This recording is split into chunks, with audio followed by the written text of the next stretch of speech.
Hey everybody, Mike Verkest Ratusani back at it again. This time we're live. It's a beautiful Sunday night. Dr. Sani, how are you doing? I'm very good. How are you, Mike? I'm doing good. It was a nice lazy Sunday today. Oh, that's good. Yeah. I mean, we did some stuff, but mostly I just got ready for this. So it was nice. I slept. Yeah, you worked all night. I worked all night. And so I worked a late swing Friday night, and then I worked all night last night. So I missed the live you guys did last night because I was taking my pre overnight shift nap. Yeah. How you feeling right now? I know you're usually an emotional wreck after your overnights. Yeah, usually after one, I'm okay. Certainly after two, it's kind of a journey for my wife. But and then every once in a while, I'll work 3 overnights in a row, and usually I end that third overnight like that. By that evening, I'm rolled up on the couch, crying and rocking back and forth. So, yeah. Well, welcome everybody to our I am super excited about this special edition. This is something that Dr. Sani and I have been talking about for 5 years. And we've had multiple dedicated episodes of the Second Shift and even a Flight Bridge Ed or 2 podcast about DEA rules. So just 2 days ago, maybe 3 days ago, I don't remember. It's a week now, I think. Has it been a week? Yeah, I think it was like Monday. Dang it. I was thinking we were a little more hot to trot on this. But anyway. Yeah. I actually got the preview like a week and a half ago. But well, thanks for telling me. Sorry. Need to work on his communication skills. Nonetheless, we finally got the beta draft rules, which, by the way, are open for public comment. So after we get done on this, if you guys listen, you need to share this video right now because I'm telling you, this is going to affect every EMS provider out there, Absolutely. Every agency. So get this word out to people. Right meow, because I'm telling you, this is going to be right meow. And, yeah. I don't know. It's something I hear people say. But anyway, nonetheless, I've never heard that before. The podcast that we did that was a dual release, Flight Bridge Ed and Second Shift, is still to this day one of the most downloaded episodes ever at Flight Bridge Ed, ever, because it's that important. People were super interested in it. So we get to talk about the draft rules. Dun, dun, dun. Do you have the video of the? I wish I did have some like cool. What's the little like squirrel turning its head? Yeah, exactly. There'll be some of that tonight. But first of all, as we always double check with, what's in your cup? So I just as I said, I worked overnight. Yeah. So I just finished my morning coffee, Darth Vader mug. Okay, good. I have now gone to my afternoon drink. Because I was still finishing my coffee during our prep time and had about 2 minutes, I just ran and got myself another Mirror Pond Pale Ale. Yeah. I love the Deschutes. Well, good. So I've got some Diet Pepsi and some Double Oaks Noble bourbon that one of my best friends, Dr. Ratusani, got for me. It's delicious. Good. I haven't had it before. I just saw it. I was in the liquor store. Yeah. When you were bringing me the cheese. Yes, the cheese. The sharing of the cheese. The sharing of the cheese. And I don't think the episode where we discussed the sharing of the cheese is out yet. No, it's not. Our podcast publishing fella, Evan, PPF, podcast publishing fella. That's the acronym. It's in the FEMA stuff. Check it out. Anyway, went to like Disney World. And so here we are. So after tonight, we're going to have like 3 podcasts ready to go. It's going to be great. I know. We got the one about where we talk about the cheese. Yep. There's the cheese. Recap of the fires. That's turned into its own episode. Yeah. All right. People are like, shut up about the cheese and the fires. God damn. Let's go. Let's get on. Looks like Dr. Jarvis joined us. Hello, Jeff. Good to see you. Hey, all Jeff. Right. The first thing I want to talk about that we thought was important is we need to go back in time, and we need to turn this out about 5 or 6 years back in time. Yes. So we're going to go back. We're going to go back to, let's just pretend it's 2013. Remember those days when you could go to restaurants and live sporting events and concerts? It was awesome. 2013. Anyway, long time ago. One of their funny little things that you used to do was ask people, hey, have you read up on the rules the DEA rules as it pertains to EMS. And most often somebody would be, hell yeah, I've read them front to back multiple times. I know them all. I know them all. And forwards. We have a good friend that would adamantly declare that he knew them. Yes. All. Knew them front to back. Yes. To which you would always relish in the fact of getting to say, there are no DEA rules. There are no rules. You're full of shit. Maybe not in so many words. Well, with this person, I love to tell him he's full of shit. That's true. But nonetheless, it's called being a friend. Yes. You, me, everybody else out there who thought we were following the rules into our controlled substances, and we're probably doing the right thing, doing what has always been done, like passed down through those generations. I know that for the most part, that at least the agencies I've been at, is we have done this since 1995. We always did a good job of tracking when it came in, tracking when it's used, tracking when it's disposed of, and there was always good, tight documentation. Even though there was nothing telling us that's what we had to do, somehow, somewhere along the line, we learned how to manage controlled substances, as it would turn out, without any direction or guidance or rules from the DEA on how to do that. But yet we all kind of managed-ish. We did. The problem came down to when there were issues. Exactly. And when there were issues, then nobody knew where to turn to for, like, you broke this rule or that rule, because there was no rule. And then so the plot thickens even more. And Joey's saying, hey, Mike's camera's working tonight. Yes. Thank you for that. Thank you for that reminder of the Absolute S show that was last night's live.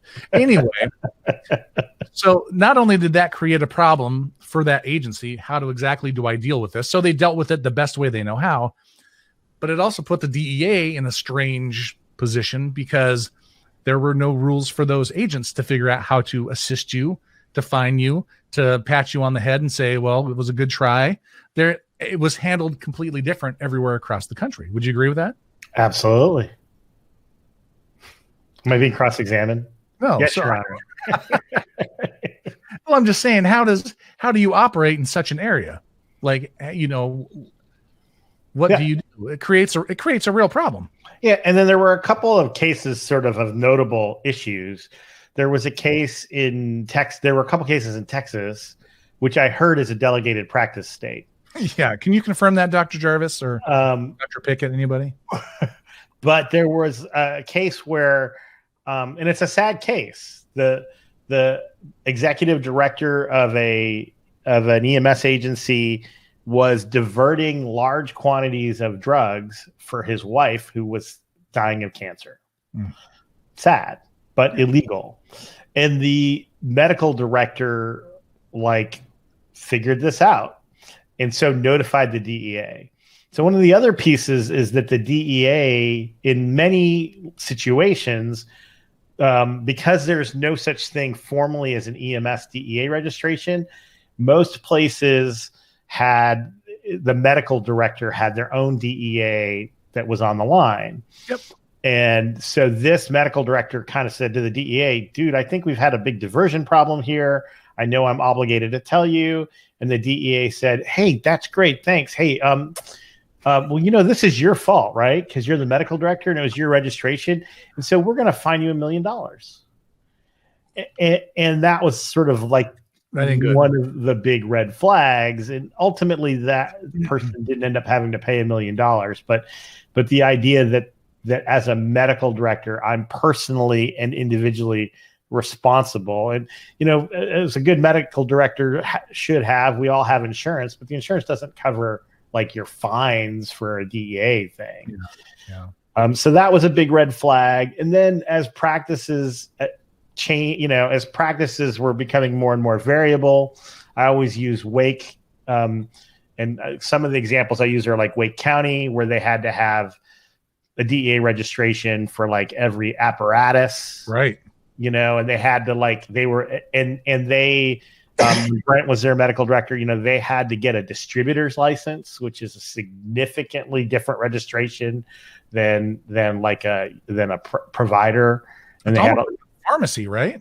Yeah, is exactly what it is. They had to be a pharmacy.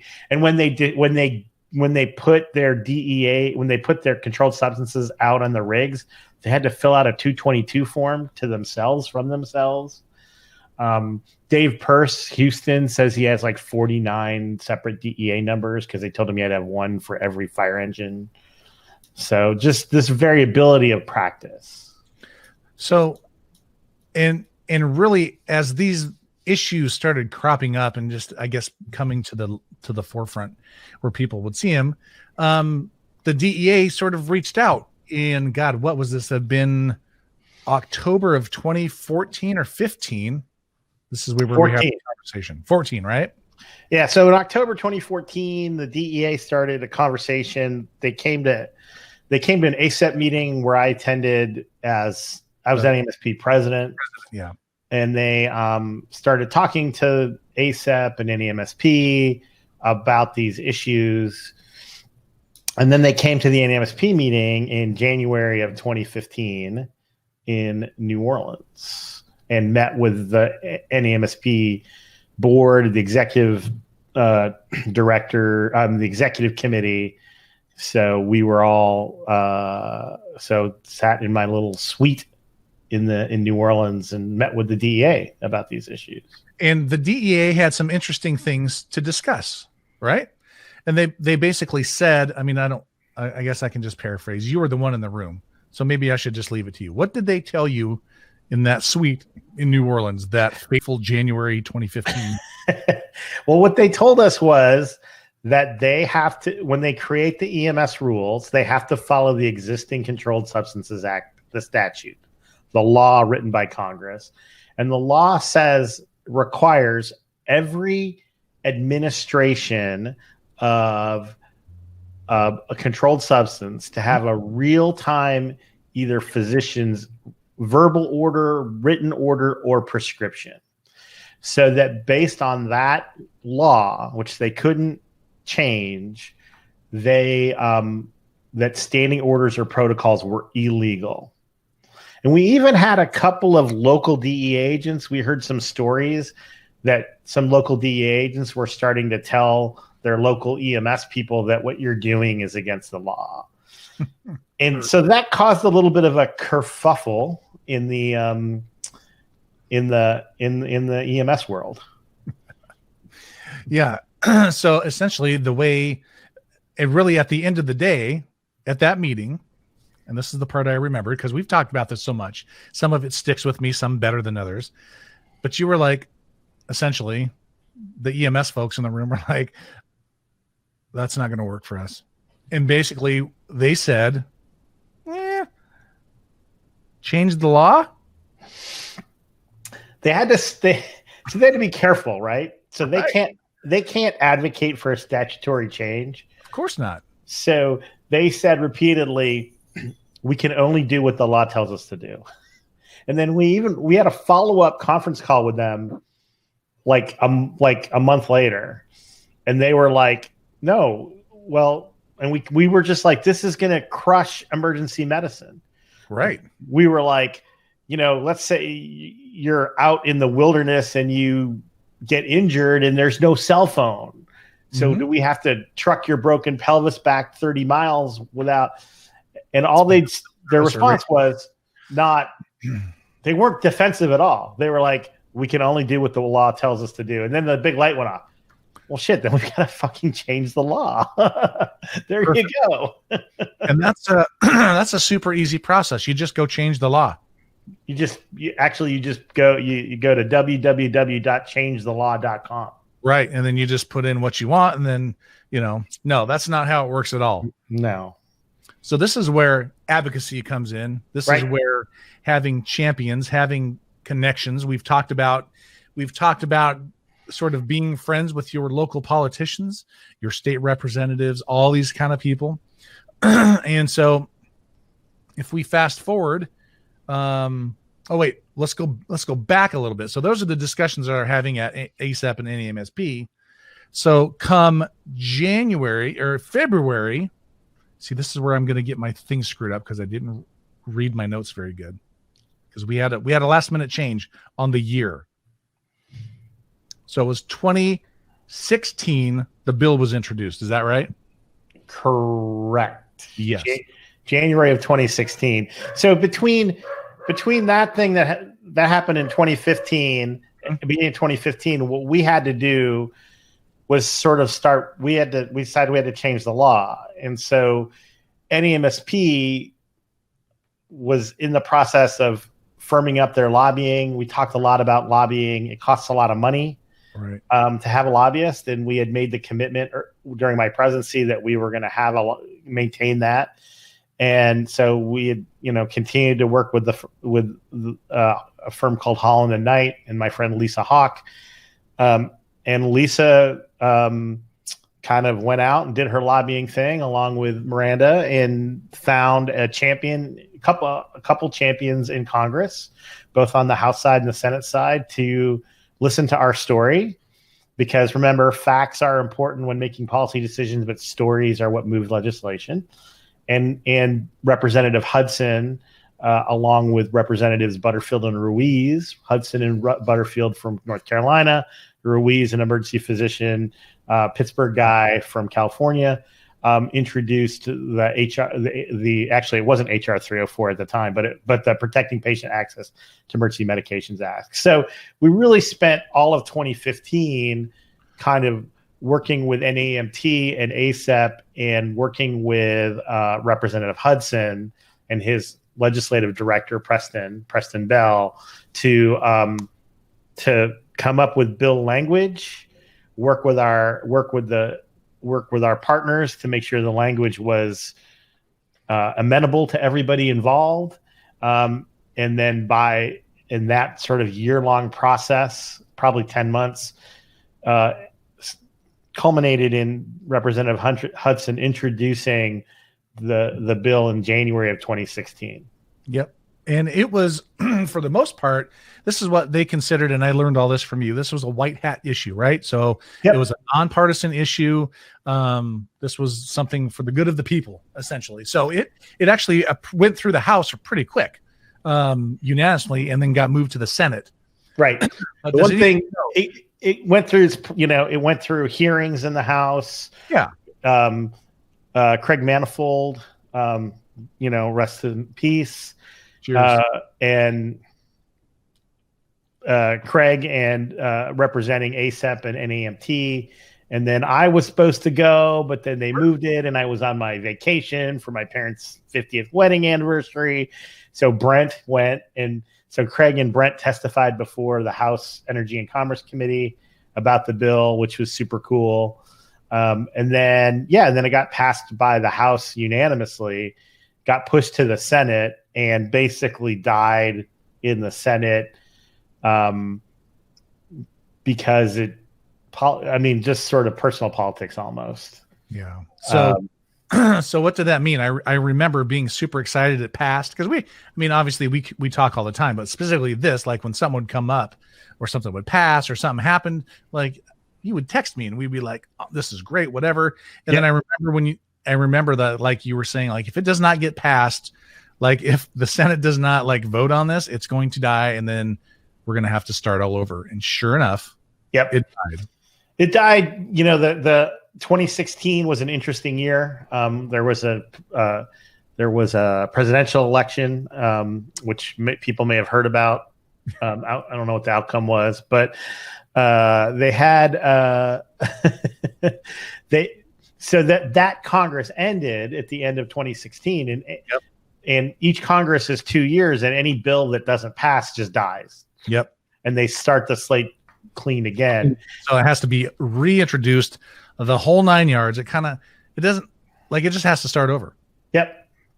All right. So let's move along here. So 2017, it starts over, and there is some stuff that's happening. So EMS on the Hill happens again that March or April. Yep. So it's getting hit hard and heavy. And the first day it gets reintroduced and passes on the first day that the Congress was back in session. Yeah, so it immediately, Representative Hudson immediately teed it up as a bill for the next session. So January 5th was the first day of the new Congress, and it got introduced and it got passed out of the House of Representatives before the week was out. So, under sort of a unanimous consent, kind of straight fast track, and then went pushed over to the Senate, where it sort of had to go through its paces again. It didn't need a hearing so much, but it required bureaucracy slows things down, and I think there's a purpose to that. And so, come October, it was actually sent back to the Senate back to the House for some edits. Yeah. So in October, it was passed by the Senate, some minor edits. And then since it wasn't, since the bill language wasn't exactly the same, it has to go back to the House. It went back to the House within the week, was reapproved. Because they have a lot of, we hear a lot about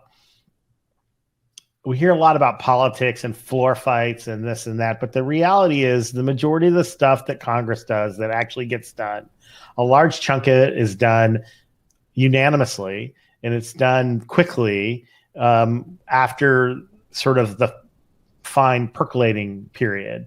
And so these things, once they kind of had their time to be vetted and approved, everybody was cool with them, they just kind of show up on an agenda and get passed unanimously very quickly. And that's what happened, when at the Senate and back at the House. So it was very exciting, very cool. Yeah, very cool. It passes the Senate.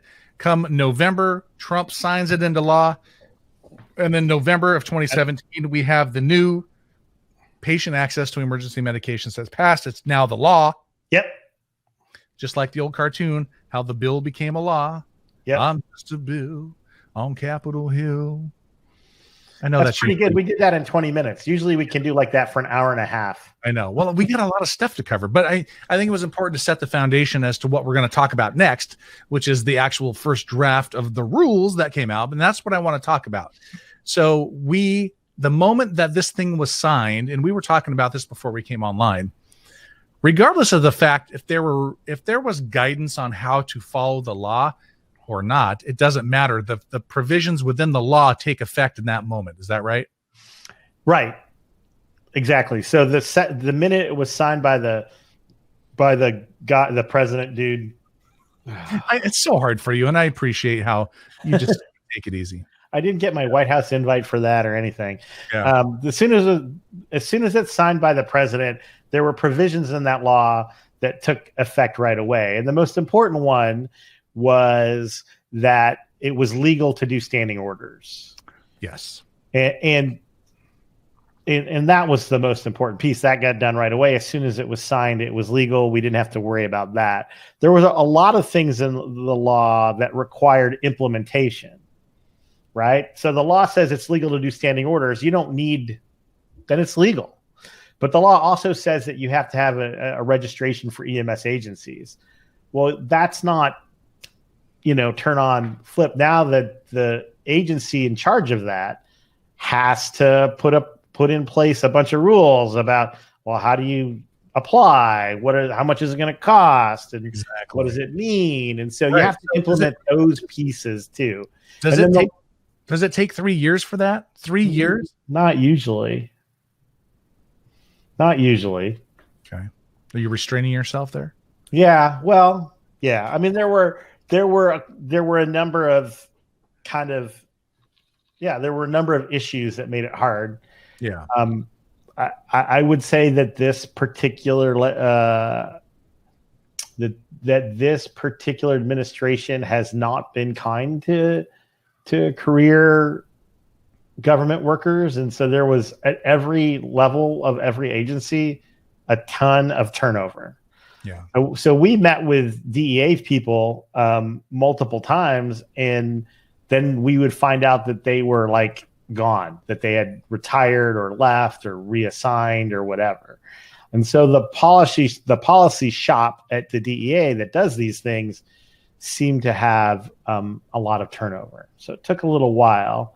There was also, a requirement there's an executive order that said that when you release a new set of rules, you have to remove 2 rules. That's right. And the DEA doesn't really have 2 rules they can remove. And so there was, I think, a lot of internal haggling around how to get around that. And if you read the notice, they actually discuss that in the notice about why this isn't affected by that. Yeah. All right. Well, good stuff. So let me do a little rearranging on the screen here. Let's stand by for a sec. Hopefully everybody's not asleep now.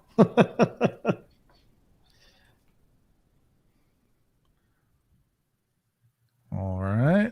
Let's see. That looks good. Does everyone see that slide that's up on here? I'm assuming so. Give me a thumbs up or something or other in the comments there.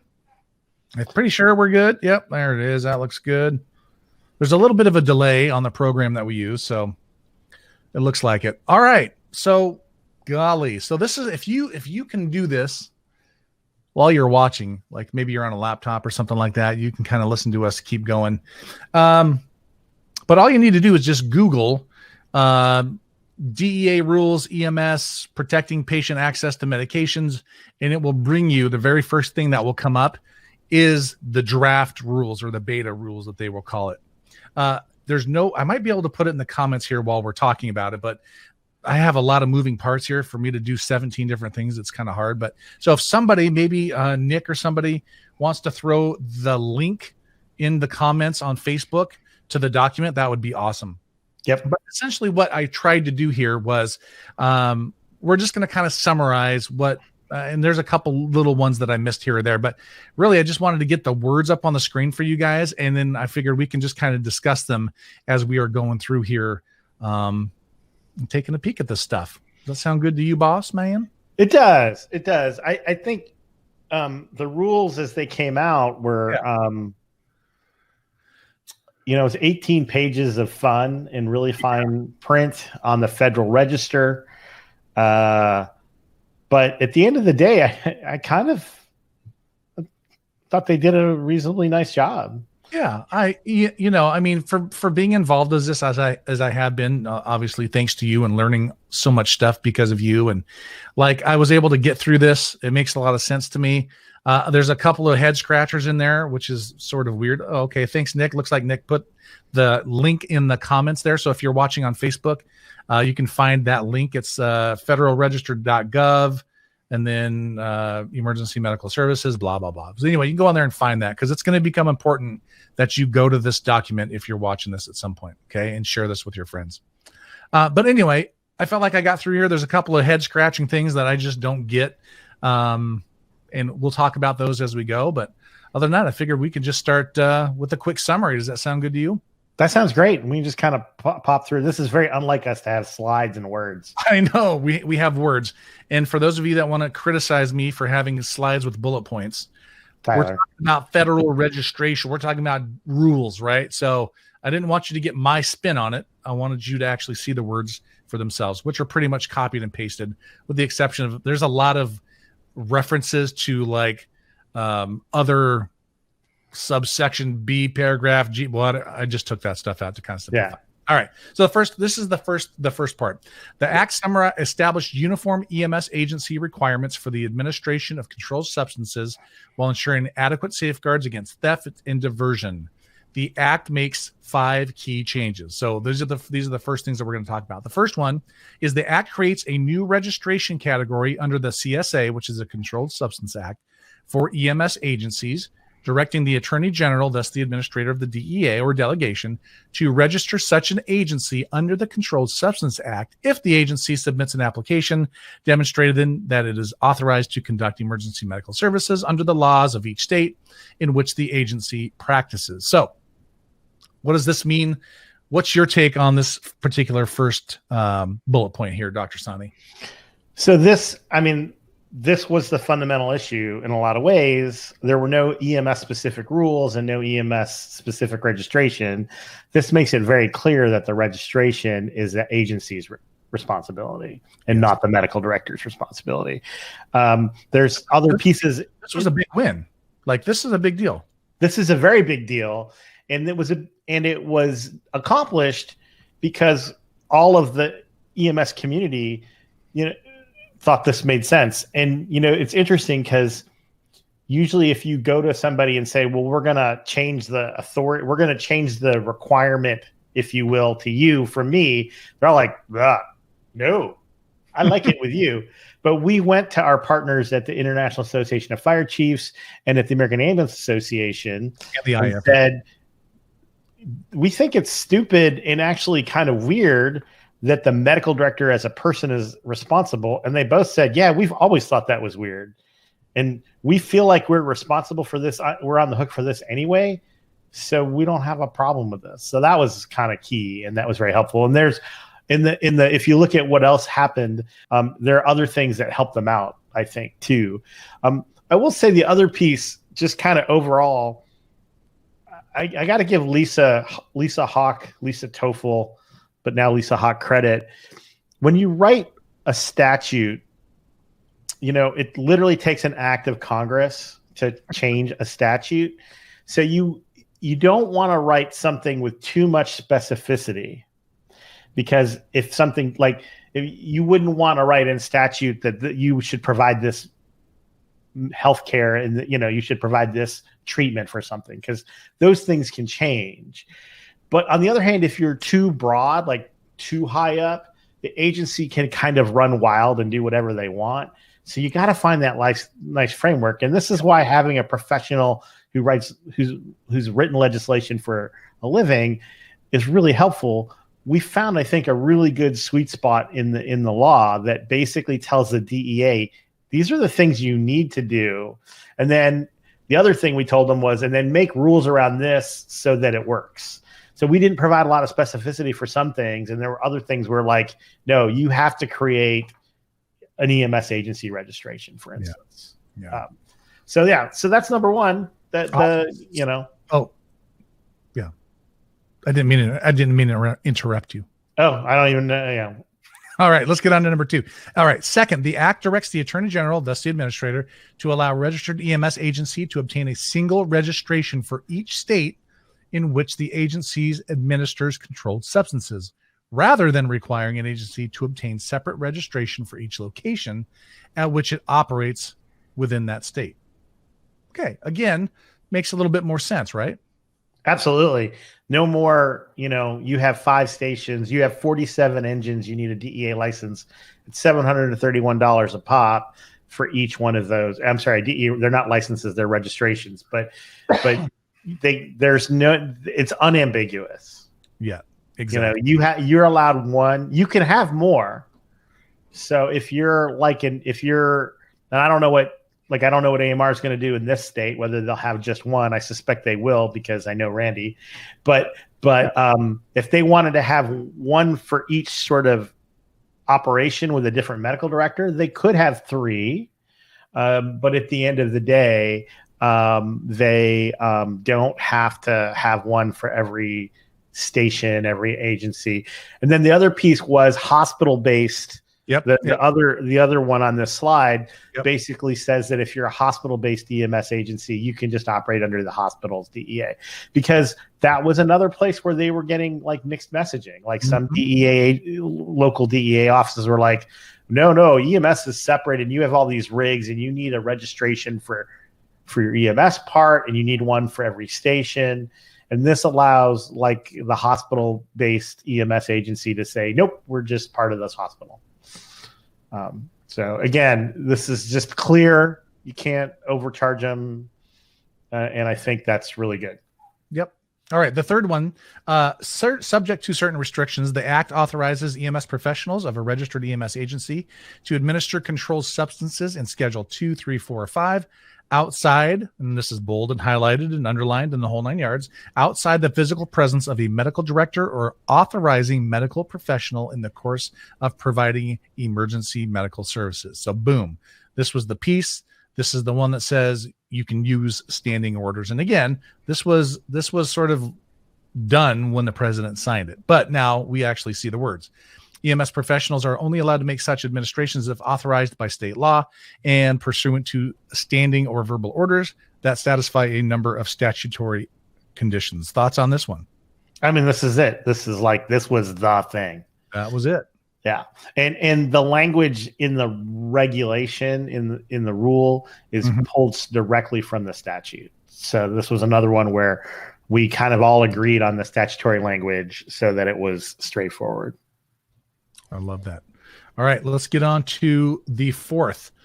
The Act provides a variety of requirements for how registered EMS agencies must deliver controlled substances from a registered to unregistered locations, store controlled substances, restock EMS vehicles at a hospital, maintain records, and otherwise conduct operations. Now, we'll get a little bit deeper into some of these as we'll kind of split these out as we go. But again, these were the main 5 headers that they were talking about. So we'll get into that a little bit more. And then finally, fifth, the Act specifically authorizes the Attorney General to issue regulations regarding the delivery and storage of controlled substances by EMS agencies. So at a quick glance, that was basically what we were looking at here. And I think I got ahead of myself here a little bit. No, and I think if you read these, there's less specificity here, right? This just says you need to make rules around this.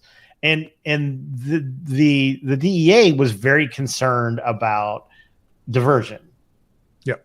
And so we're like, in our meetings with them and their discussion of the topic, we're with you. We don't like diversion either, but we need like standards. We need to be able to all follow the same thing so that we're not getting pulled in 3 different directions. If you're a multi-state company like AMR or Falk, you're having multiple different sets of rules because every local DEA, we wanted some consistency and we wanted people.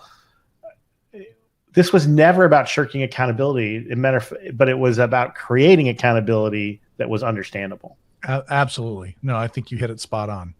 The next piece here, consistent with the Act, the DEA is proposing, which is what we're looking at, regulations to explicitly include EMS agencies handling controlled substances as registrants under the CSA, again, Controlled Substance Act, and to delineate the security and record-keeping requirements for EMS registrants who store, transport, and administer controlled substances, which is all of us, by the way, if you're not paying attention. They're talking about us right there. Yep. All right, let me get on to the next. It's kind of cool. Yeah. It really is kind of cool.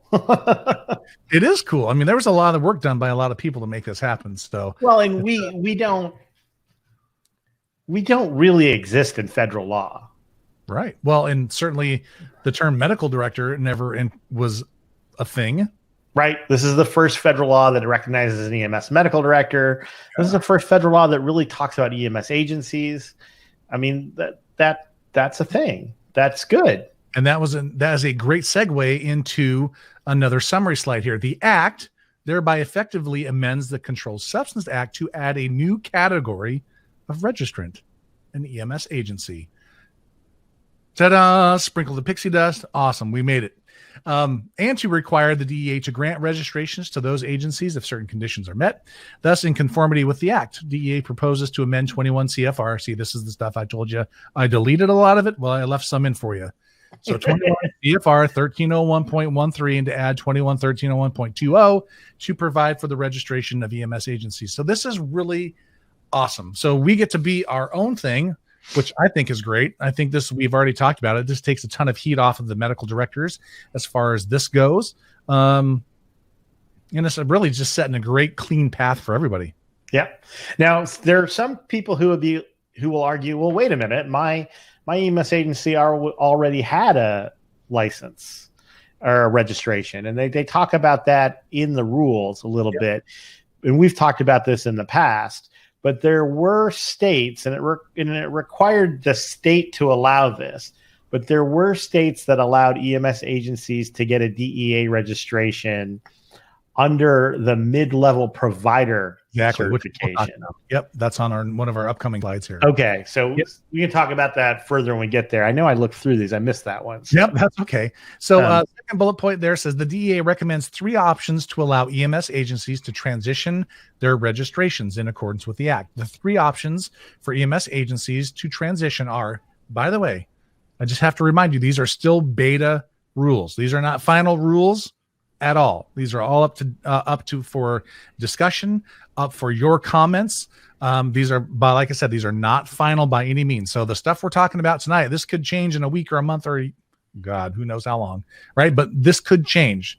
So just making sure everyone's aware that these are the beta rules. All right. So anyway, 3 options. Number 1, transition immediately on the effective date established by the DEA. So when these rules get released, boom, you just transition to that, right? Second, transition at the expiration of their current registration for those that have one already, like Dr. Sani mentioned. Or 3, transition 3 to 6 months prior to their renewal date. The DEA recommends that registrants contact their local DEA field office to complete this transaction. So there's 2 things that I don't hate about at least number 3. And that is reaching out to your local DEA field office. Yeah. And talk to them. Get to learn who they are. I got to tell you, we had the opportunity to do this probably 8 months, a year ago, maybe ish, something like that. And our logistics folks have now solidified and created a great working relationship with the Portland field office for the DEA as it pertains to EMS and controlled substances. It was a great conversation. Let me tell you, there was learning done on both ends, and it was awesome. Well, I will tell you that I wasn't your medical director then, because I would have told you not to do it. But what we were finding was we were still, there was this period after the law was signed. Remember, we had to beat down rumors. There were rumors that the rules were already out. There were rumors that they were already registering EMS agencies. And the field office still had no guidance until these draft rules came out. And so I kind of said, I'm not sure you want to invite the DEA in because you don't know what standard they're going to apply to you. And now I think it's totally different. I think now that these rules are out there, this draft rules, even if they change, we have an idea what they're going to look like. And this transition period, I think, is really important to work with your local DEA office on. Because as we get into some of the other details, there are some fine details that you're going to need to figure out as an agency. And working with the DEA to get these done kind of orderly is going to be really important. Yeah, exactly. All right, so let's jump into the next one. This was distribution. So this one, you can see my bottom bullet point there, maybe, unless you're Jay-Z, who can't see it because the font's too small. You're quoting there, buddy. Anyway, listen to this one, guys. Many EMS agencies currently utilize what is sometimes termed as the hub and spoke model. That would be us. That's probably most places, right? You store it in a certain area and you deliver stuff out, right? Okay.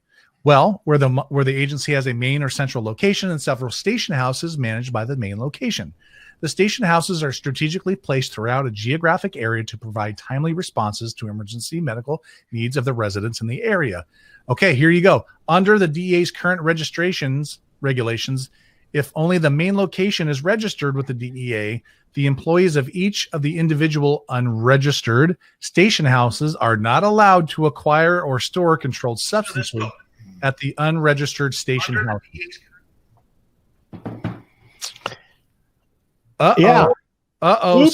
So what does that mean? This is a little bit of a trick because I'm not sure. I mean, I understand why they put this in here, and this is a little bit of a tease, but there's a solution for it.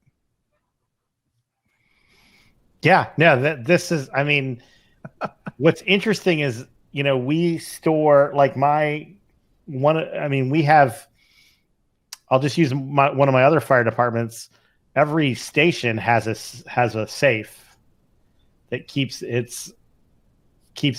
some meds there. Yeah. And so this technically illegal still under the rules. Exactly. So let's go back a second. Well, actually I say go back, but let's go forward. So what is a facility? Designated facilities. So this is where this is sort of our out on this, right? So basically what they're saying, enclosed structures housing EMS agency vehicles within the state of the emergency medical services registration, and which are actively and primarily being used for emergency response may be selected as a designated location by the EMS agencies that are registered for the DEA. So we've got our hub and spoke.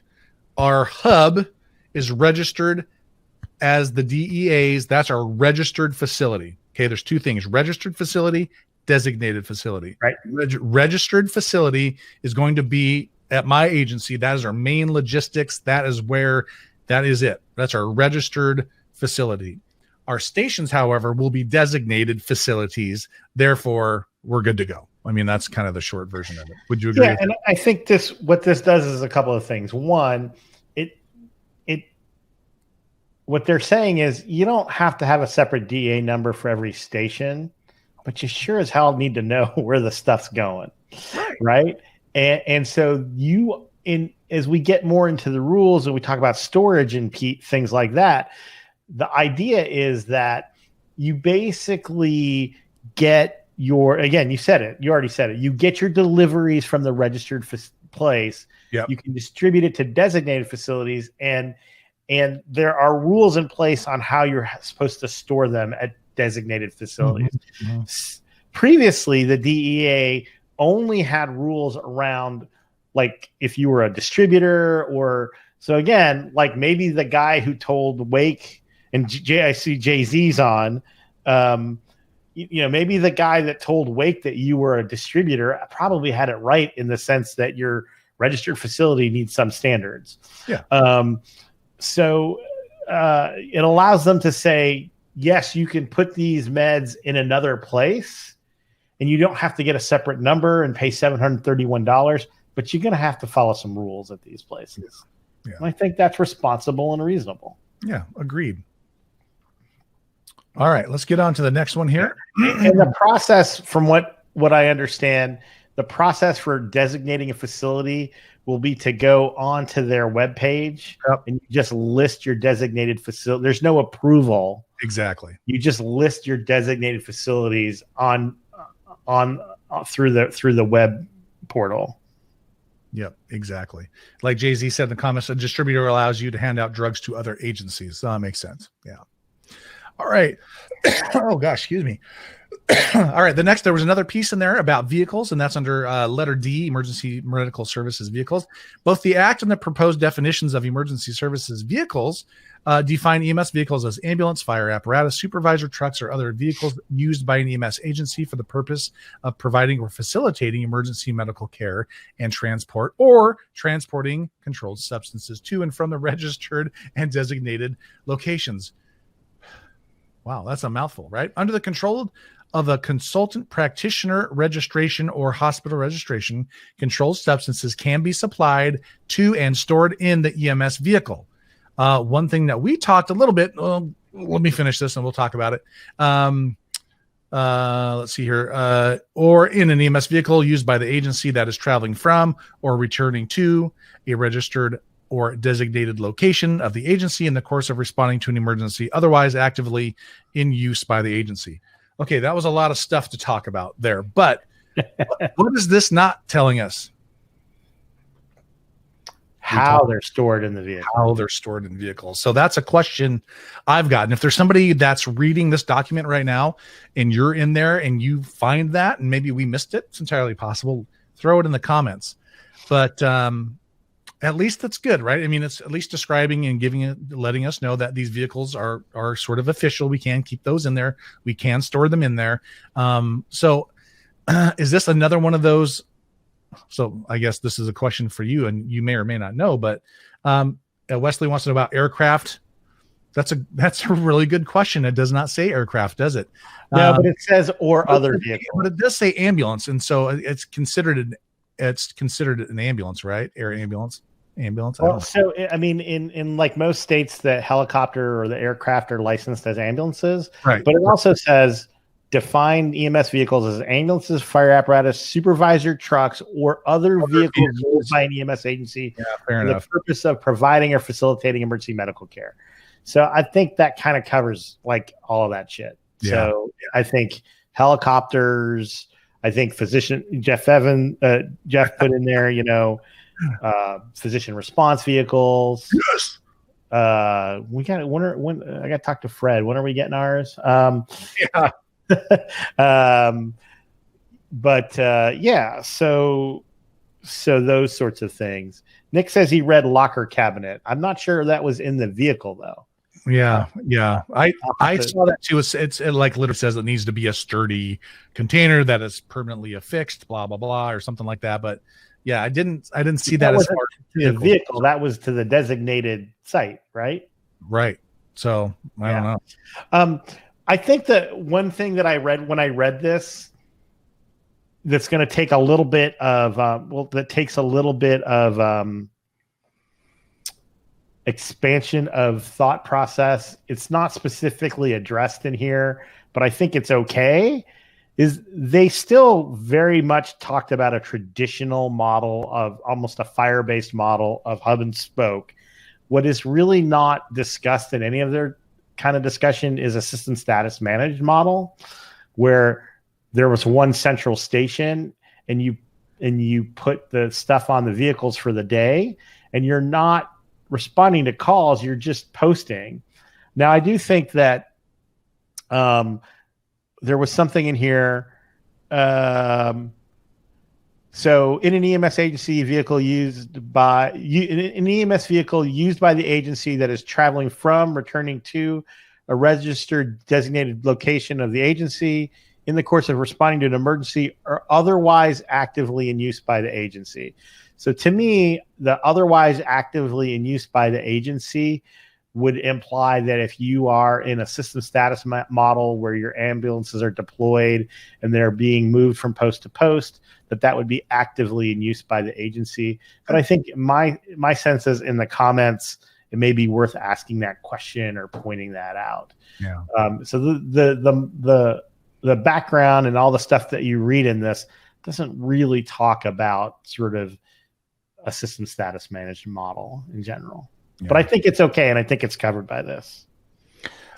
All right, let's move on to the next one. A little bit on records and inventory. So I got the ellipsis there on both of these because there was some stuff that talked about it didn't really matter. So I just put the ellipsis there. But it says, while the registrant that received the controlled substances must account for the received controlled substances, every registrant is required to maintain complete and accurate records of each substance manufactured, imported, received, sold, delivered, exported, or disposed of. So I don't think that, again, I tend to think of agencies probably doing the right thing, the best they can. So I think most agencies are probably already doing something like this.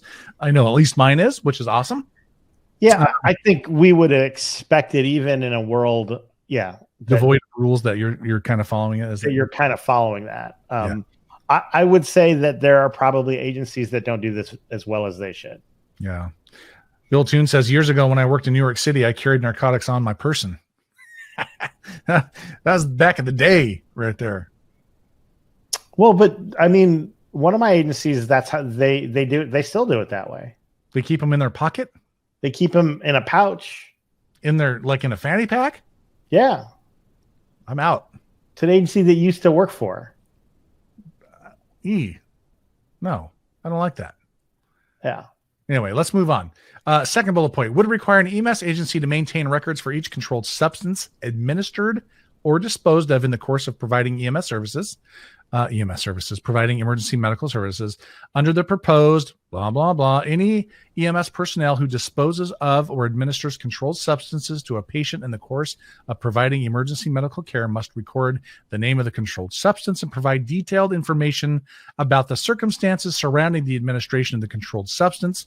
For example, the name of the substance, the date dispensed, identification of the patient. So I think we probably do that. We'll come back to it. EMS personnel do not have independent authority to administer controlled substances.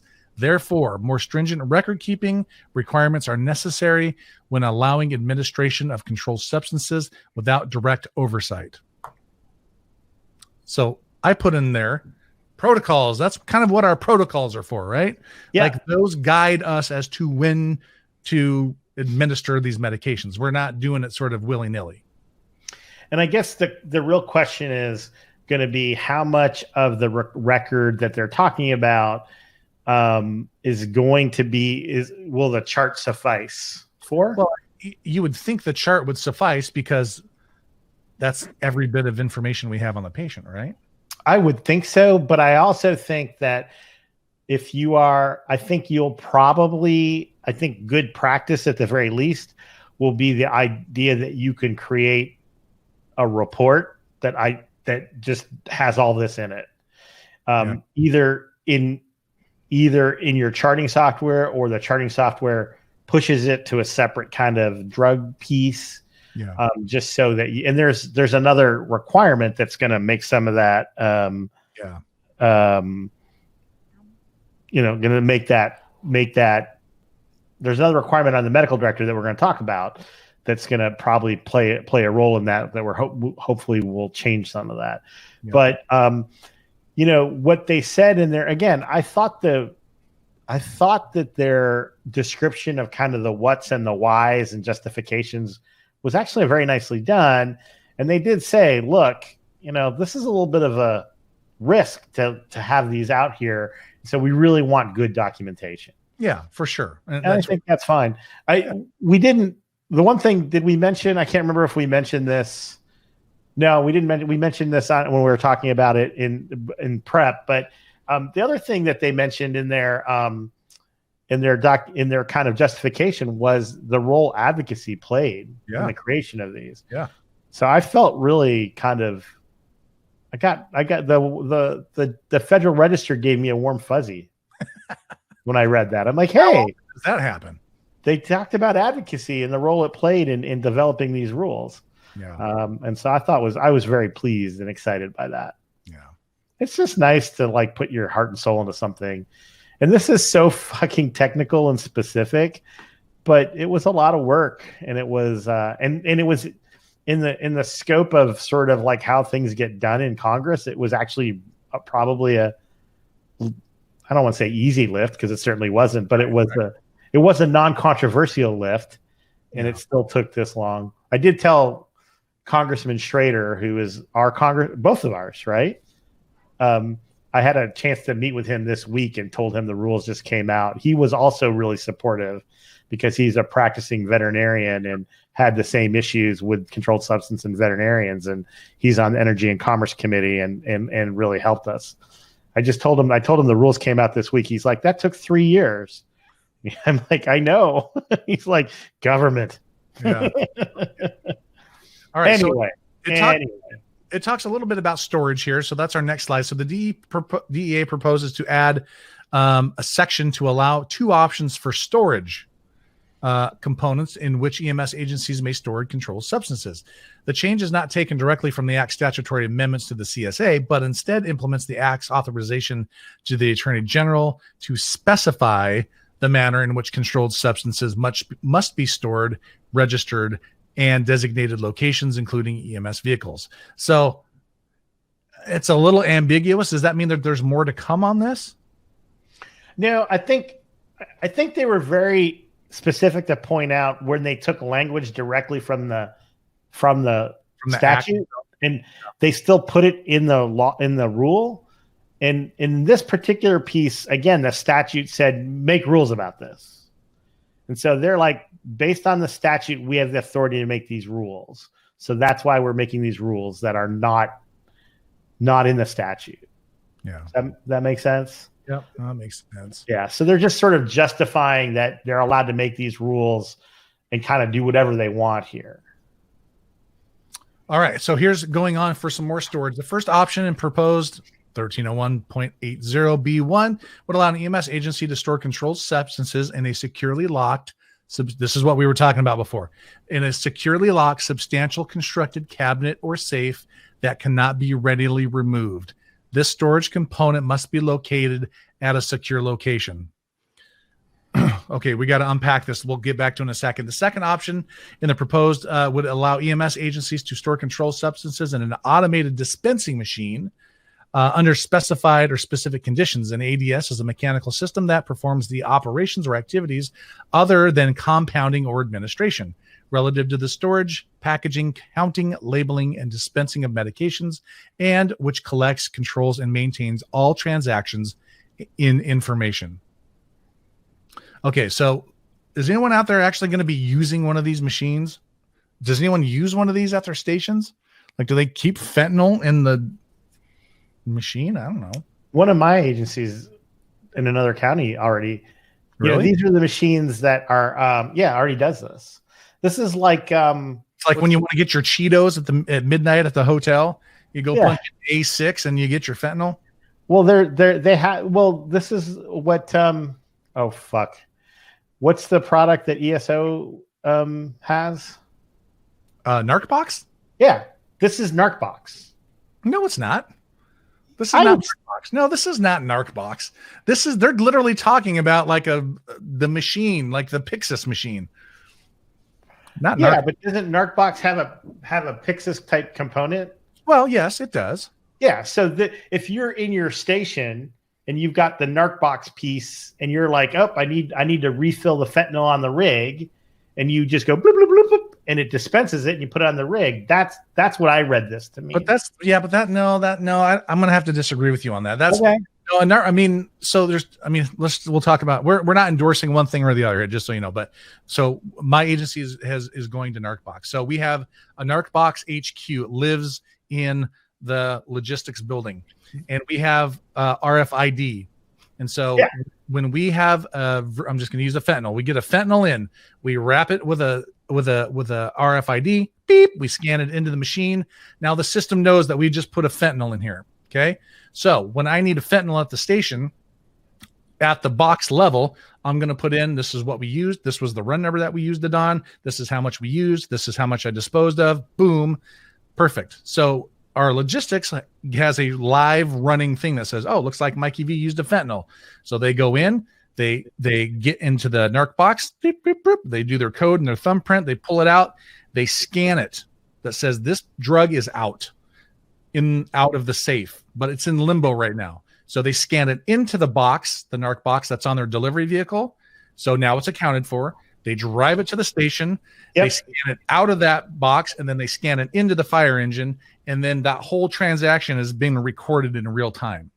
Yep. Right? But so I don't think of that as an automatic dispensing system. But the box that you got it out of the HQ box, right? To me, I think of that as an automatic dispensing system. I feel like, I mean, somebody help me out here, because that he ain't right on this. This is literally like Pixis. Like I go push A6 and the fentanyl is distributed to me and I go put it in my safe. That's what I think of that as. Anyway, we could talk for hours about it, but I don't know if we're talking about the same thing. You want to fight about it? To me, it seems the way I read this was you either got to put a fucking safe on the wall or you got to buy this. You got to buy something specifically constructed to do this. I don't know. You know, I love you though. I know. Yeah. I love you too, man. Right here. All these people in the comments are like, man, Ratu is crazy. They're not saying that. He's crazy. He's crazy. All right, let's move on to the next one. And I got two things working here. All right. Delivery. The DEA proposes that medical directors, hey, you're famous. You're famous. You're in here. Yep. All right. DEA proposes that medical directors determine who accepts deliveries of controlled substances because medical directors provide oversight for EMS agencies. Specifically proposed would require that the delivery of controlled substances at a registered or designated location be accepted by a medical director of the agency or a person designated in writing by the medical director. That seems fairly reasonable to me. See, that seems a little odd to me. Oh, really? Yeah. That you can't designate Mike Verkest to receive your drugs on your behalf? But when it says at a designated location, so registered or designated, yeah, right. So does that mean that when my battalion chief takes the thing out of the logistics and brings it to the station, the only person that can accept it from the at that station from the battalion chief has to be one of the people that is approved by me? See, I don't read it like that, but I tend to oversimplify things. That's one of my faults. It's I don't read that at all. I'm like, it just says that somebody that when McKesson or whoever delivers the truckload of fentanyl, someone needs to be there, and it's either going to be you or it's going to be a person you say can accept that delivery. And that, if it would have just said registered location, that's how I would have read it. But when they said registered or designated location, I was a little more concerned about that. In which case I would then designate every crew member to be able to accept that. Yeah. And then if you're using a narc box, or if you're using a situation where the person who delivers it from the designated or registered location to the designated location is putting it in a dispensing machine, there's really nobody accepting it there, right? True. It's literally a one person. That whole process I described is like a logistics person going, well, sort of. I mean, not everyone has access to the main HQ, right? But that person is going to pull that out, and they're going to maintain that custody of that thing all the way through. And then when it gets to the fire station, for example, typically it's just checked into that box, closed up. No one has to come out and participate in that. But nobody has to be the exception. So that's to me, that's something that needs to be fleshed out. Yeah. How much of this is impacted on that logistics delivery kind of piece? Yeah. And it seems to me, again, I support their goal to not have diversion. There's more about what records you have to keep to do this. And so it seems to me that if you're going like scan in,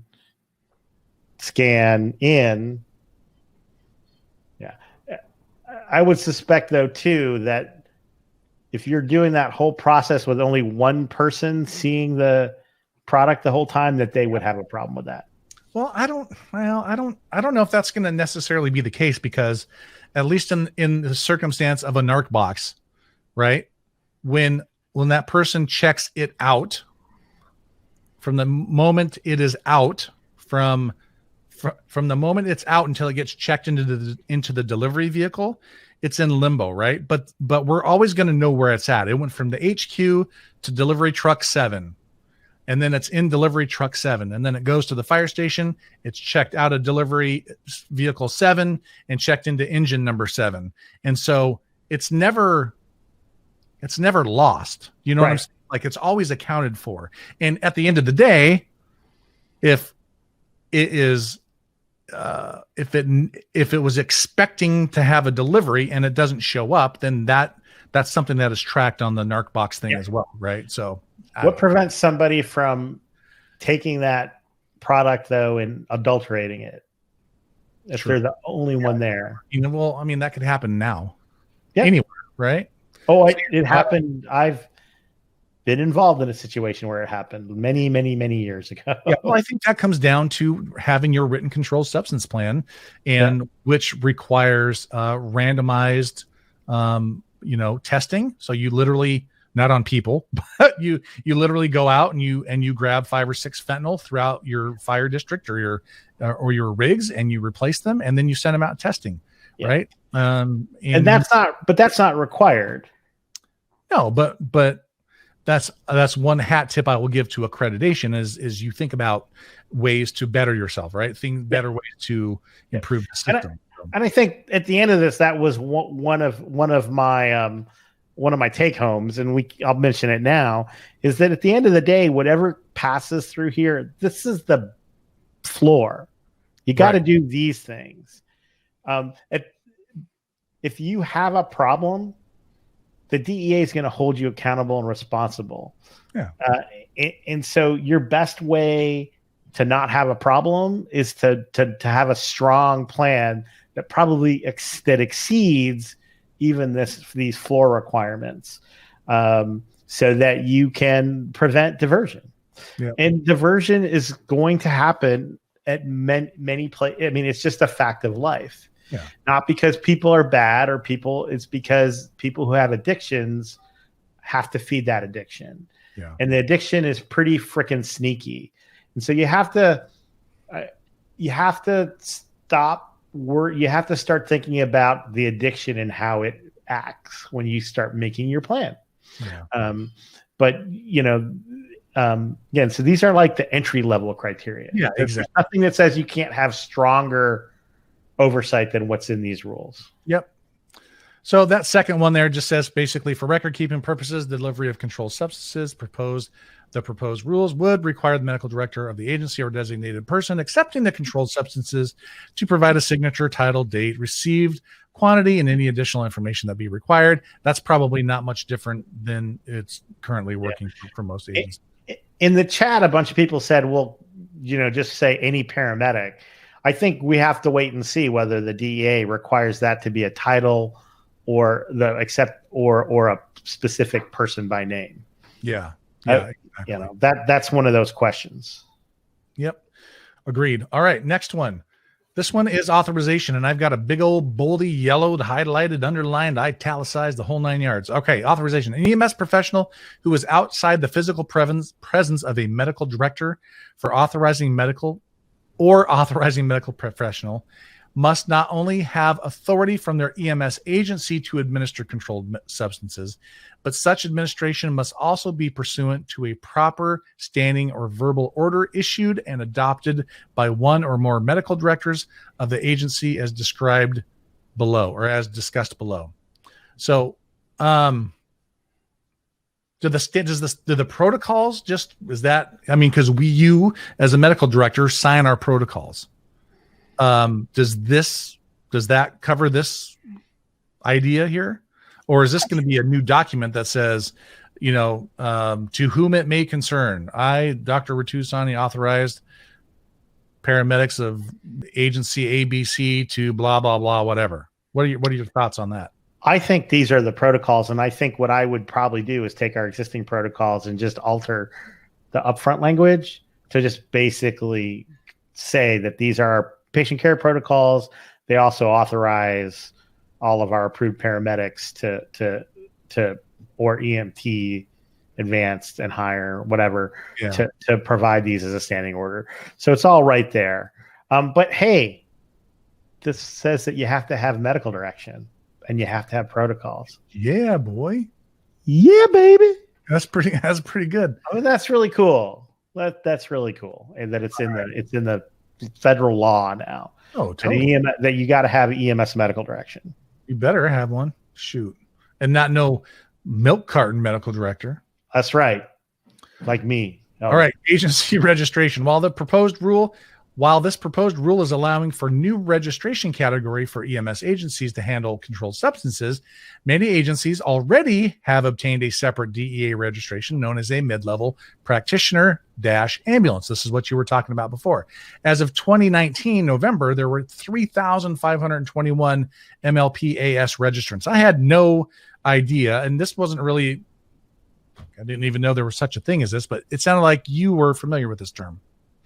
Yeah, it in certain states, an ambulance could apply for this, and I had a number of folks say to me, "Well, we have this, so we're not tied to the medical director like you talk about and worried about." But in fact, that MLP ambulance service was still attached to a medical director, and in this registration, you're still going to have a medical director. But and ultimately the medical director was still responsible. And so it was kind of this nebulous piece. And then the other piece was there were no, again, as we've talked about, there were no rules or regulations that specifically described what this meant. So if you had an MLP ambulance service, what did that mean? What were your storage? What was all that stuff? And it was not in great use. It was basically so this kind of this whole thing just acknowledges that the MLP ambulance service was there, but also understands that it really had no teeth behind it and it had no structure around it. Sure. And that this would replace that. Yeah. So it goes on to say the DEA assumes that all other the DEA assumes, right? Because they don't know, and that's fair. I like that. The DEA assumes that all other EMS agencies not registered as an MLP currently operate under the registration of another DEA registrant in one of two ways. A, the DEA registered practitioner, typically a licensed physician, serves as the medical director of the EMS agency. that's how we do it, right? Yep. Or for EMS agencies operated by hospitals, the agency will utilize that hospital's registration. In the latter case, hospital-based EMS agencies can continue to operate under the registration of their hospital after that's a big one, of this proposed rule. Promulgation. Thank you. In the former case, practitioners who serve as the medical director of an EMS agency may utilize a single registration for their personal place of business and EMS agency locations, or they may hold practitioner registrations separate from their personal place of business registrations for each EMS agency location that they oversee. Because this proposed rule allows for medical director holding multiple registrations to transfer those existing registrations directly to one EMS agency, EMS agencies operating under this agreement will not need a new registration. However, for EMS agencies currently operating under the medical director's registered personal place of business, a new EMS agency registration for each state in which they operate will be required. Additionally, affected non-governmental EMS agencies must pay the $731 registration fee. That was a mouthful. It was a mouthful. But so what I would anticipate with all my agencies is that I would just transfer the license to them. Yeah. And you know, what's interesting too, some stuff that's in there talks about like, maybe there's one medical director with more than one, but when you were a DEA registrant and you ordered the medications on the 222 form, the stuff could only be delivered to the address on the 222. So we know, like, I remember when I was working on this on 2015, 2016, talking to Craig Manifold again, he was a partner on this, and he was like, yeah, I was serving as the medical director and DEA registrant for a couple of small agencies. So it was at my house, and like the stuff would come to my house. Yeah. Like the UPS dude would just drop it off on the porch. Can you imagine? Yeah. So this kind of hopefully prevents controlled substances from coming to your house. Yeah, that's probably good. All right, the next one we've got a little bit of highlighting on, because this is the question that I had, which was sort of weird, and this seems to be sort of an issue operationally of how things would go. Okay, so more record keeping. For each dose of controlled substances administered or disposed of in the course of providing emergency medical services, the records must include, golly, here we go. The name of the substance, check, always do it. Finished form of the substance, check. The date the substance was administered or disposed of, easy, all day long. Identification of the patient, if applicable. So I imagine if one expired, there's no patient, right? But you still have to account for it. That's what they're talking about there. The amount administered, the initials of the person who administered the substance. And number 7, don't get it. Super confusing. What a nightmare. The initials of the medical director or authorizing medical professional issuing the standing or verbal order. The WTF on there is me, by the way. I was going to say, I'm pretty sure the DEA didn't put WTF there. No, they didn't, but Mikey V did. And then the rest of it's pretty simple stuff. It does talk about 2 people, initials of the person who disposed of the substance and 1 witness of the disposal. So 2 people to dispose of. But let's head back to number 7 there. I don't get it. What's every single administration or disposal? You got to be shitting me. Or disposal. Yeah. I mean, I don't have to do that now. No. I mean, I'm talking like in the hospital, if I order, so they can't give it without a direct order from me, right?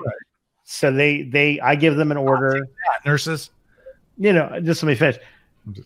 They give, I tell them to give 50 mics of fentanyl. They give 50. There's 100 in the vial. They waste the other 50. I don't have to initial that the other 50 were wasted.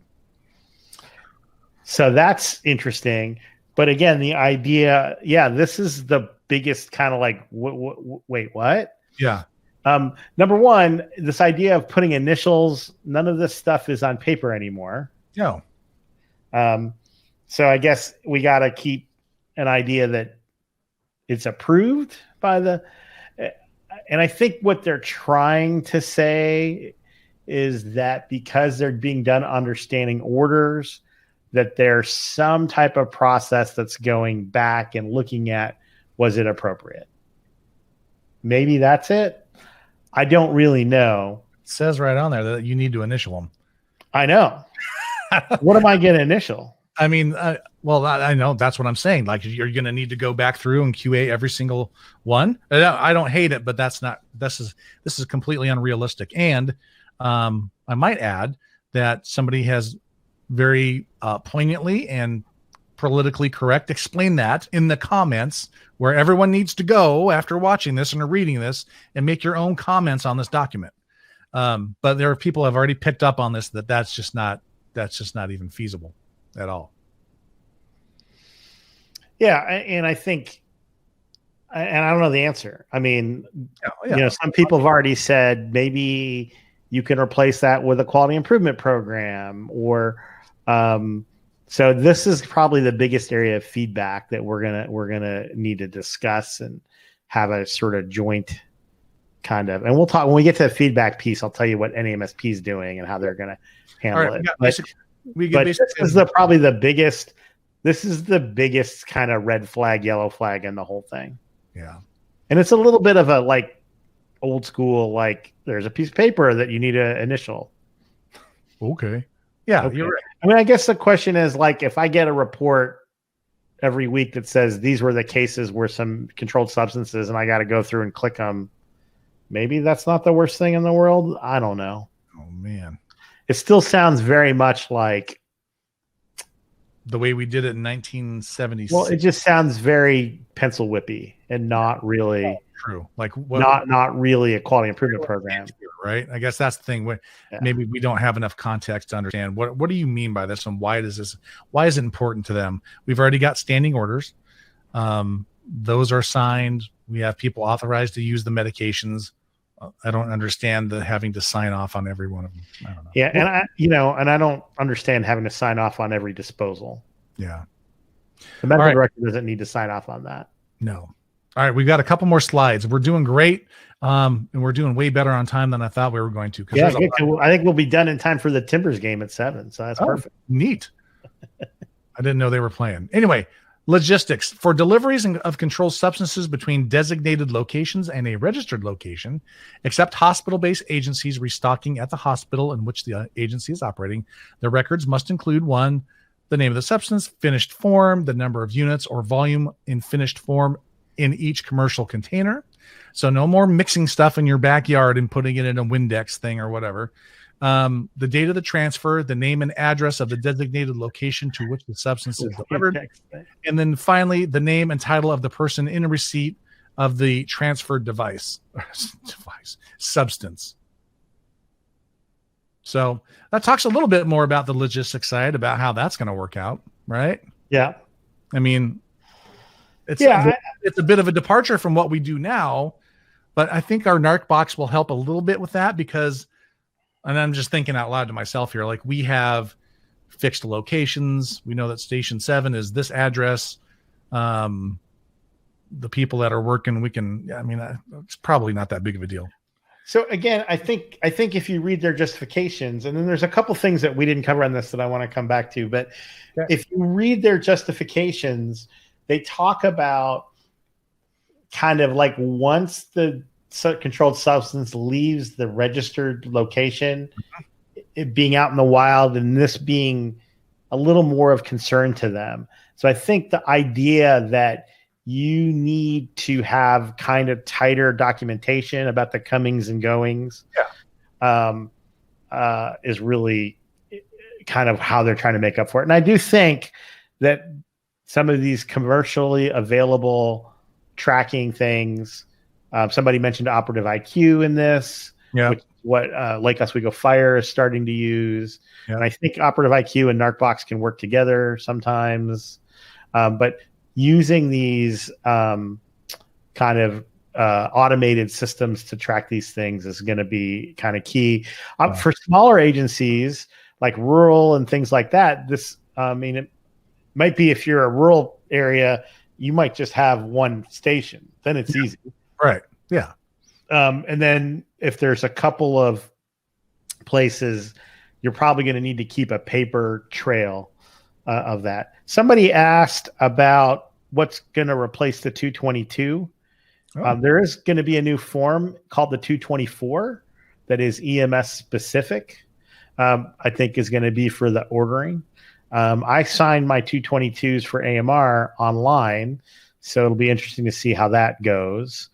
So there were a couple things I think that I wanted to mention too that we didn't really hit on. One, the idea of restocking in the emergency department. Mm-hmm.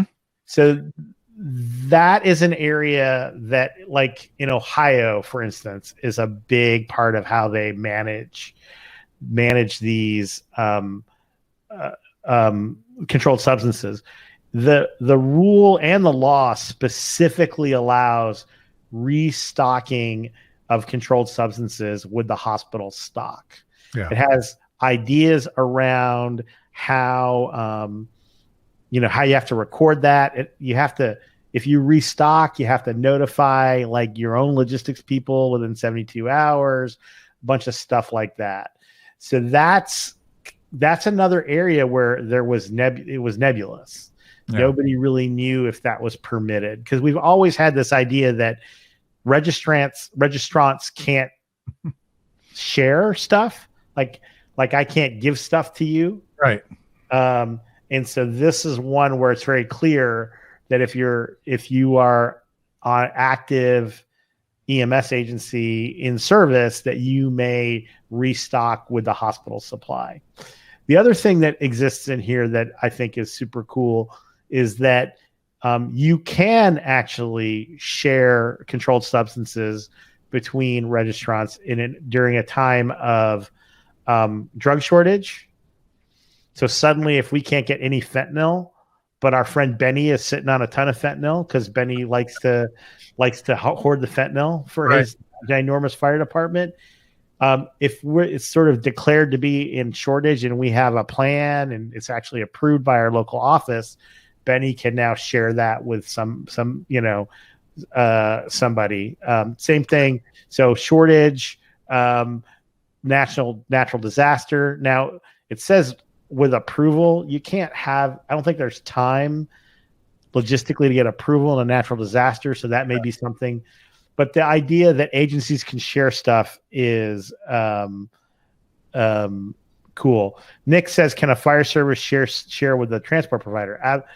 I would say in the rules, the way they're written, if there's a drug shortage, if et cetera, but the fire service and the transport provider are going to be separate EMS agencies like they are now. Joe Z also wanted to know, he said he's waiting for national associations to help with common language and talking points such as NAMSP, NAMT, and that is definitely in the works right now. And Dr. Sani, I know you wanted to talk a little bit about that. Yeah, that's a great segue. Thanks, Jay-Z. So how NAMSP is going to handle this is that those of you who are NAMSP members are going to receive an email in the next day or two.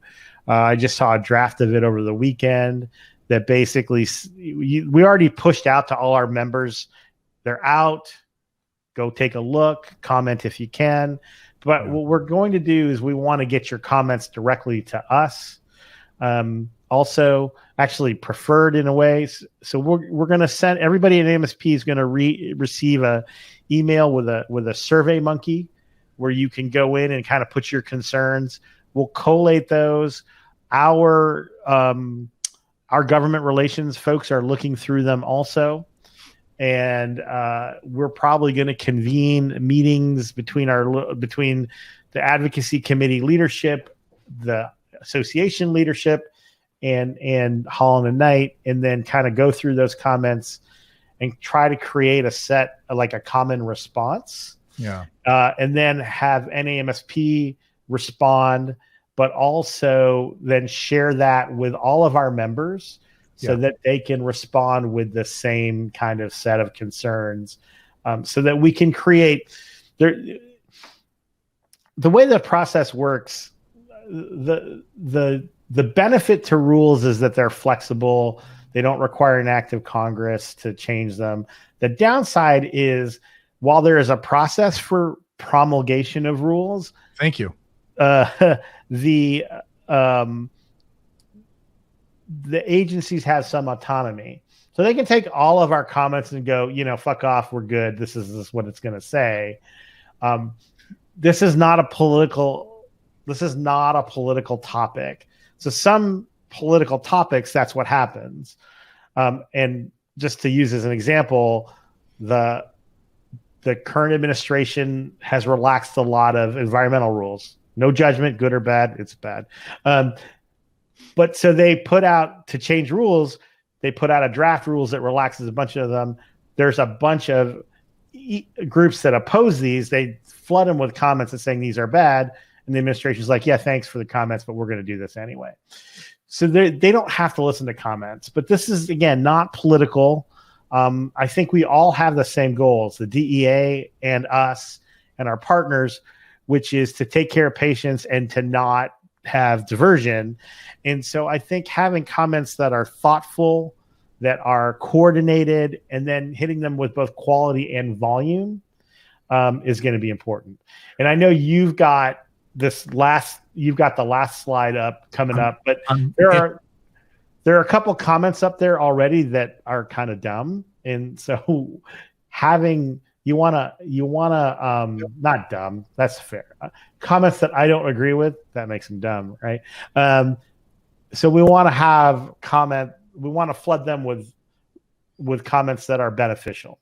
Yeah. So having a coordinated response to this is going to be really important. Exactly. And so, I mean, you hit it right on the head. And I think it's important that we do comment, because when we don't, you're going to get stuff like this. Like, so if we're not telling our story, if we're not telling them the things that are important to us, this is what you're going to see. And this is directly copied and pasted out of a comment that's live right now on that site.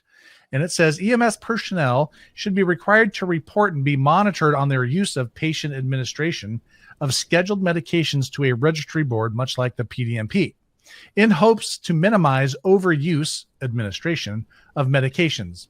At this education level, medic, the overall whole person, okay. Sorry, found in my head. Yeah, is not considered in patient care. Sadly, in my experience, from a medical perspective, medics tend to medicate and over-medicate just for a, quote, smooth ride, so to say. Man, that chaps my ass. So I was going to break that dude's femur and ask him if he wanted a smooth ride. Is that bad? Makes no sense. Well, all the data shows that we under-medicate. There's no data that IV pain meds during a transport create increased addiction. Right? Yeah. But that's, yeah. I mean, right now there's 7 comments, so that's like 14% of all the comments, and so we want that. And again, I mean, I really, to be honest, I was really pleased with these. I mean, to really have only one issue that is kind of jumps out it's pretty good. My screen is flickering. Boy. So I think these weren't bad. I mean, I think the issue around the medical director, initial everything is the big red flag. Yeah. And I get it that there's still, and I agree with the concept that there's still medical director accountability to some degree, but that's what we have. How do we do accountability as medical direction? I don't do it by reviewing every single chart. I do it by having quality improvement programs and by having standing orders and educational programs. And so this idea of like initialing every chart or every administration is a very like 1990s, 1980s kind of approach. That's probably the biggest issue. I do think I'll be interested in what other people think. I think the idea that the lack of any kind of just the lack of how do you store this on a vehicle. Yeah. Is it, I don't know. I mean, that's, I guess we'll have to wait and see how that fleshes out. I mean, maybe that's a great comment. That's something that they need to think about. And again, coordinated comments, well thought out, important, but we need to make sure the stuff gets in there. Yep. So somebody asked, is this all scheduled drugs or only level 2? So it's 2 through 5. So all anything that we might carry. That's what it says. Yeah. Jay-Z, you're wrong. Don't assume only level 2. It says right in there 2 through 5. Yep. Anyway, so I've pinned, Nick, thanks for posting that. There's two links in the comments there. One is the paper, and it's really it's the same link. It's just a tab that you click. One is the actual rules as in beta form. And then the link right next to it is the comments. So you can click over to the comments and you can actually read the ones that have been submitted and submit your own there. So, yeah. And if you're, if you're not a member of NAMSP, why not? You listen to our show or watch our show, and that means you're, probably a more interested EMS provider on kind of a lot of national issues. And so we would love to have you as a professional member. But if you're a member of NAMT or you reach out, or IAFC or IAFF, reach out to your professional organization. We are at NAMSP going to reach out to them as part of this process too, just to make sure that we're all kind of on the same page. But this has been a great experience in the terms of all of the EMS community has been lockstep, working together. There have been other situations where we've been sort of less in lockstep on. I can't really talk about them, but this experience has created such positive relationships that it's easier to say, hey, we don't quite agree with this thing or that thing, and not necessarily take it personally and try to figure out instead how to meet everybody's needs, which is what you're supposed to do, right? So I think it's been a really great experience, and I look for NAMT and ASAP and the fire chiefs and firefighters to potentially also have opportunities for their members to be involved. And if not, once NAMSP makes their response public, it'll be public. So we'll share it with everybody. Yeah. And one thing Nick brought up, and he said he didn't know this until he listened to us, was that you don't have to be a physician to be part of NAMSP. So I'm a member. I know a lot of other paramedics and EMTs that are a member as well. So if that's not clear as a bell to you, it should be now, right? You do not have to be a physician to be involved with NAEMSP. I mean, shoot, I'm on one of the education work groups, communication work group. So not only am I a member, but I'm actually pretty involved in stuff. So Phil Moy actually might disagree with me a little bit, but I try. I'm so busy. I try to get in there and do stuff.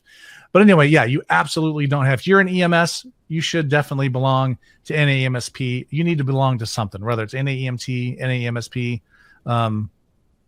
My preference, I'd love NAEMSP, and it's been awesome for me. So I'm a member of like all of them. Yeah, I think I'm a member of ASAP, NAEMSP, and NAMT. So. I think I'm NAEMT and NAEMSP, but nonetheless, get out there. All right. So is there any last things there, buddy, before I get this out of here? No, I think again, this is 5 years of work. Yeah. 6. Exactly. And there'll be more to come. So, but definitely do us a favor, share this video with people that you think would be interested in learning more about this. The actual audio podcast, I might try to move this one up a little bit if we can, because I think it's timely. It's very important. We've got a couple more in the can, but we'd like to get this audio podcast out to people as soon as possible. Sometimes that's a little bit easier to share. But this is going to be on the YouTube channel as soon as we're done here. So you can share the video that's on YouTube. If it's easier to share Facebook or Twitter, then it's going to be in all those places. So anyway, is that it, buddy? I think that's it. All right. Well, I will get us out of here and we'll just do our thing. On behalf of Dr. Ritu Sani, Mike Verkest, you've been listening to and watching the Second Shift podcast. We are a proud member of the FlightBridge Podcast Network and a Fire Dog production. All right. We will see you guys later. Have a great night. Have a great weekend, and we will see you soon. See you soon. Bye.